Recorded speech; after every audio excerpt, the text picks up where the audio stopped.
Bismillahirrahmanirrahim. Assalamualaikum warahmatullahi wabarakatuh.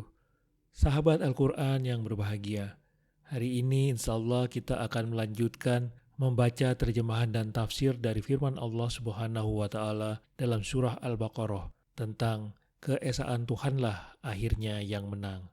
Adapun ayat-ayat yang akan kita bahas adalah ayat 183 sampai 188 tentang puasa. Penjelasan masing-masing ayat. Ayat 183 sampai dengan 185 menjelaskan mengenai kewajiban puasa, penjelasan hukum puasa dan keutamaan bulan Ramadan.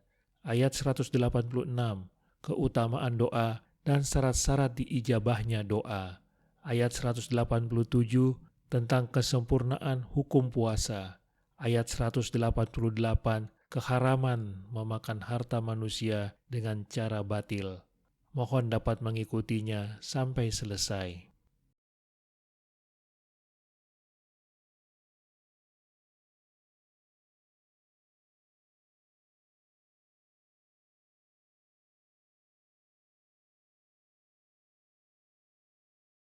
Wahai orang-orang yang beriman, diwajibkan atas kamu berpuasa sebagaimana diwajibkan atas orang sebelum kamu, agar kamu bertakwa.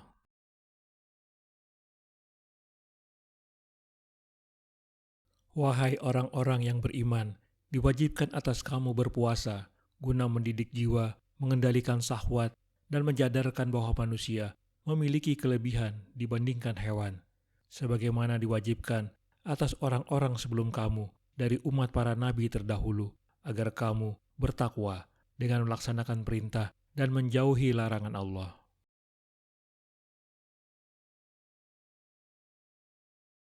Setelah kami mengundangkan hukum qisas dan wasiat demi kebaikan sosial sebuah masyarakat dan keluarga, kami mewajibkan puasa sebagai upaya pembersihan jiwa, pengekangan hawa nafsu, dan sebagai perwujudan kehendak kami melebihkan derajat manusia dari binatang yang tunduk hanya pada insting dan hawa nafsu. Berpuasa merupakan syariat yang juga telah diwajibkan atas umat terdahulu, maka janganlah kalian merasa berat untuk melakukannya. Dengan puasa itu, kami bermaksud menanamkan jiwa ketakwaan, menguatkan daya indrawi, dan mendidik jiwa kalian.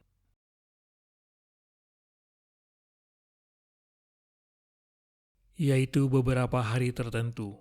Maka barang siapa di antara kamu sakit atau dalam perjalanan lalu tidak berpuasa, maka wajib mengganti sebanyak hari yang dia tidak berpuasa itu pada hari-hari yang lain. Dan bagi orang yang berat menjalankannya, wajib membayar fidyah, yaitu memberi makan seorang miskin. Tetapi barang siapa dengan kerelaan hati mengerjakan kebajikan, maka itu lebih baik baginya, dan puasamu itu lebih baik bagimu, jika kamu mengetahui.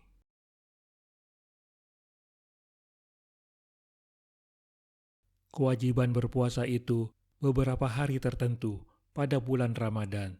Maka barang siapa di antara kamu sakit sehingga tidak sanggup berpuasa atau dalam perjalanan lalu tidak berpuasa, maka ia wajib mengganti puasa sebanyak hari yang ia tidak berpuasa itu pada hari-hari yang lain.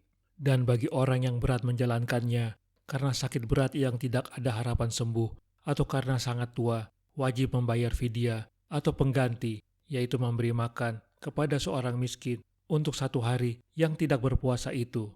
Tetapi barang siapa dengan kerelaan hati mengerjakan kebajikan, lalu memberi makan kepada lebih dari seorang miskin untuk satu hari tidak berpuasa, maka itu lebih baik baginya. Dan kamu sekalian tetap berpuasa, maka pilihan untuk tetap berpuasa itu lebih baik bagi kamu dibandingkan dengan memberikan fidyah, jika kamu mengetahui keutamaan berpuasa menurut Allah.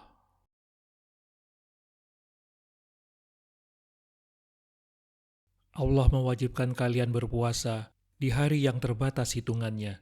Seandainya saja berkehendak, maka Dia akan menambah jumlah hari-hari itu. Akan tetapi, Allah tidak akan memberati hamba-hambanya dengan pekerjaan yang berada di luar batas kemampuannya. Maka barang siapa yang sedang sakit dan puasa akan membahayakan dirinya atau sedang dalam perjalanan, maka mereka boleh tidak berpuasa pada hari itu, tapi wajib menggantinya di hari lain saat sembuh atau sekembali dari perjalanan. Adapun mereka yang tidak mampu berpuasa kecuali dengan susah payah, bukan karena alasan sakit atau bepergian, tapi oleh alasan yang sifatnya tetap, seperti usia lanjut atau penyakit yang tidak bisa diharap kesembuhannya. Mereka itu boleh tidak berpuasa. Sebagai gantinya, mereka diwajibkan memberi makan orang-orang fakir yang tidak mempunyai sesuatu untuk dimakan. Barang siapa melakukan puasa sunnah sebagai tambahan atas puasa yang wajib, itu baik bagi dirinya, karena puasa itu selamanya baik bagi yang memahami hakikat ibadah.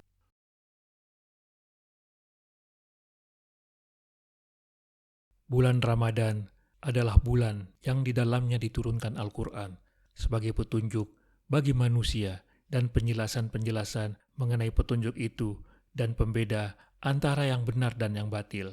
Karena itu, barang siapa di antara kamu ada di bulan itu, maka berpuasalah.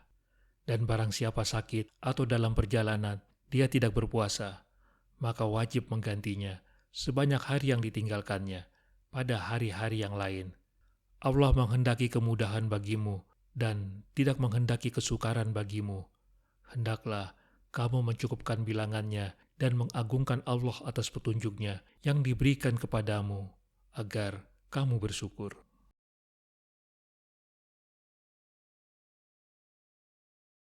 Bulan Ramadan adalah bulan yang di dalamnya untuk pertama kali diturunkan Al-Quran pada Lailatul Qadar, yaitu malam kemuliaan, sebagai petunjuk bagi manusia dan penjelasan-penjelasan mengenai petunjuk itu dan pembeda antara yang benar dan yang salah. Karena itu, barang siapa di antara kamu ada, yakni hidup, di bulan itu dalam keadaan sudah akil balik, maka berpuasalah. Dan barang siapa yang sakit di antara kamu atau dalam perjalanan, lalu memilih untuk tidak berpuasa, maka ia wajib menggantinya sebanyak hari yang ditinggalkannya itu pada hari-hari yang lain. Allah menghendaki kemudahan bagimu dengan membolehkan berbuka, dan tidak menghendaki kesukaran bagimu dengan tetap mewajibkan puasa dalam keadaan sakit atau dalam perjalanan. Hendaklah kamu mencukupkan bilangannya dengan berpuasa 1 bulan penuh dan mengakhiri puasa dengan bertakbir mengagungkan Allah atas petunjuknya yang diberikan kepadamu agar kamu bersyukur atasnya.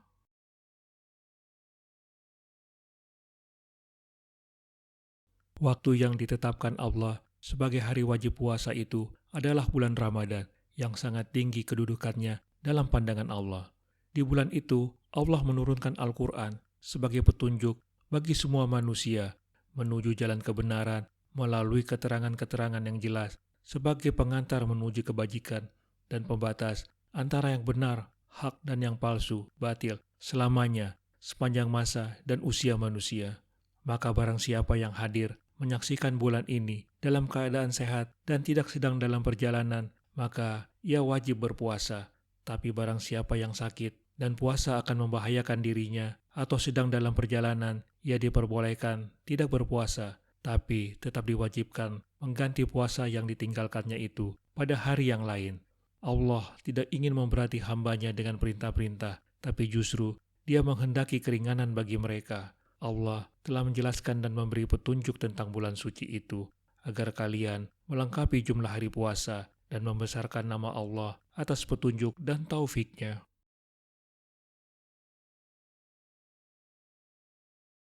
Dan apabila hamba-hambaku bertanya kepadamu, Muhammad, tentang aku, maka sesungguhnya aku dekat, aku kabulkan permohonan orang yang berdoa apabila dia berdoa kepadaku. Hendaklah mereka itu memenuhi perintahku dan beriman kepadaku, agar mereka memperoleh kebenaran.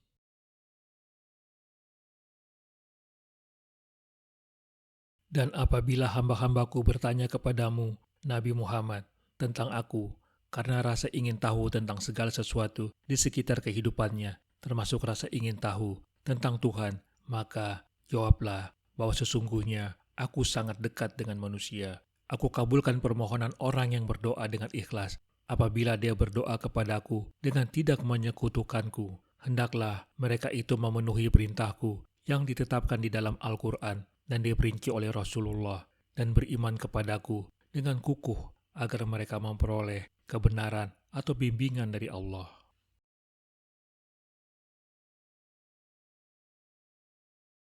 Kami benar-benar mengamati segala yang dilakukan dan ditinggalkan manusia. Apabila hambaku bertanya kepadamu, Muhammad, apakah Allah itu dekat dengan kami? Dan tahukah apa yang kami rahasiakan, kami tampakkan, dan yang kami tinggalkan?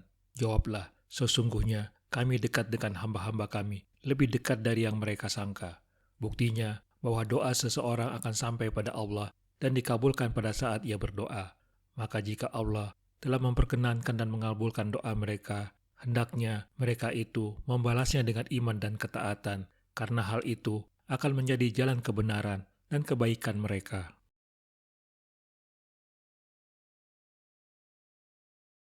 Dihalalkan bagimu pada malam hari puasa, bercampur dengan istrimu. Mereka adalah pakaian bagimu, dan kamu adalah pakaian bagi mereka. Allah mengetahui bahwa kamu tidak dapat menahan dirimu sendiri, tetapi Dia menerima tobatmu dan memaafkan kamu.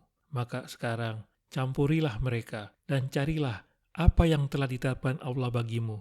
Makan dan minumlah hingga jelas bagimu perbedaan antara benang putih dan benang hitam, yaitu fajar. Kemudian sempurnakanlah puasa sampai datang malam. Tetapi jangan kamu campuri mereka ketika kamu beriktikaf dalam masjid. Itulah ketentuan Allah, maka janganlah kamu mendekatinya. Demikianlah Allah menerangkan ayat-ayatnya kepada manusia, agar mereka bertakwa.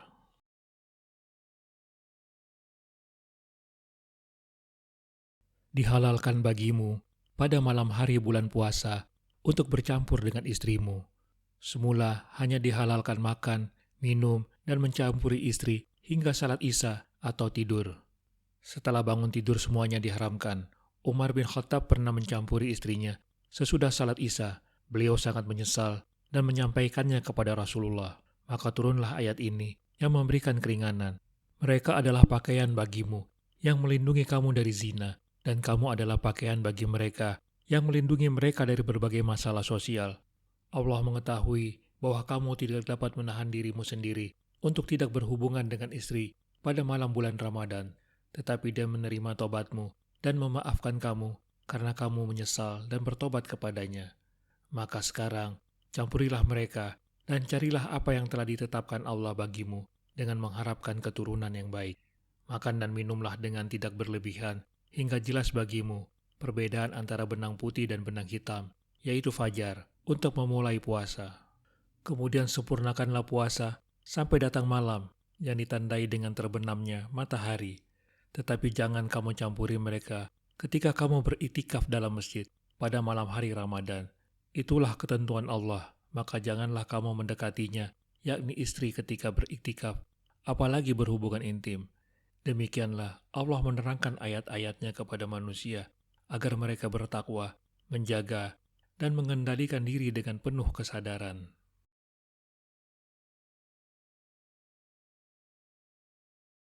Allah telah menghalalkan bagi kamu sekalian menggauli istri pada malam hari di bulan puasa sebagai suatu bentuk ringanan, karena sulit bagi kalian menjauhi mereka, dan pertemuan kalian dengan mereka dalam keseharian hampir tak bisa dihindarkan. Allah mengetahui bahwa kalian sebelumnya merasa bersalah, dan karenanya kalian mengharamkan menggauli istri pada malam hari puasa.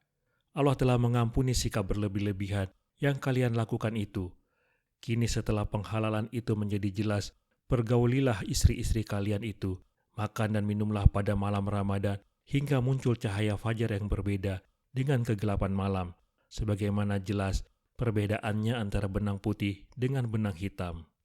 Apabila fajar terbit, maka berpuasalah dan sempurnakanlah puasa itu hingga matahari terbenam. Jika berpuasa merupakan ibadah yang harus diisi sebaik mungkin dengan menahan hawa nafsu dan tidak menggauli istri di siang hari, maka demikian halnya dengan iktikaf di masjid. Iktikaf merupakan ibadah yang jika seseorang berniat melaksanakannya harus dilaksanakan sepenuh hati dan dengan tidak menggauli istri. Dalam puasa dan iktikaf itu ada batas-batas yang telah Allah syariatkan. Maka peliharalah batas-batas itu, janganlah kalian mendekatinya agar tidak melanggar batas-batas itu. Allah telah secara gamblang menjelaskan hal ini kepada manusia agar mereka menaatinya dan menjauhi larangannya.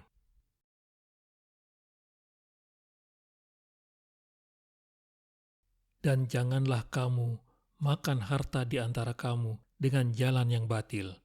Dan janganlah kamu menyuap dengan harta itu kepada para hakim, dengan maksud agar kamu dapat memakan sebagian harta orang lain itu dengan jalan dosa, padahal kamu mengetahui.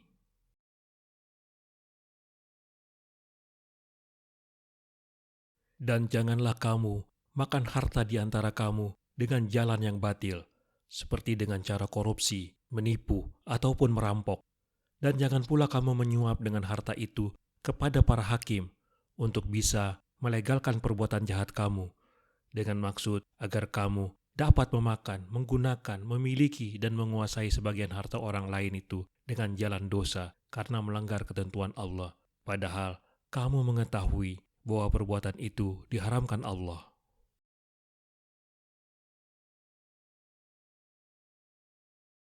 Diharamkan atas kalian memakan harta orang lain secara tidak benar. Harta orang lain itu tidaklah halal bagi kalian, kecuali diperoleh melalui cara-cara yang ditentukan Allah, seperti pewarisan, hibah, dan transaksi yang sah dan dibolehkan. Terkadang ada orang yang menggugat harta saudaranya secara tidak benar.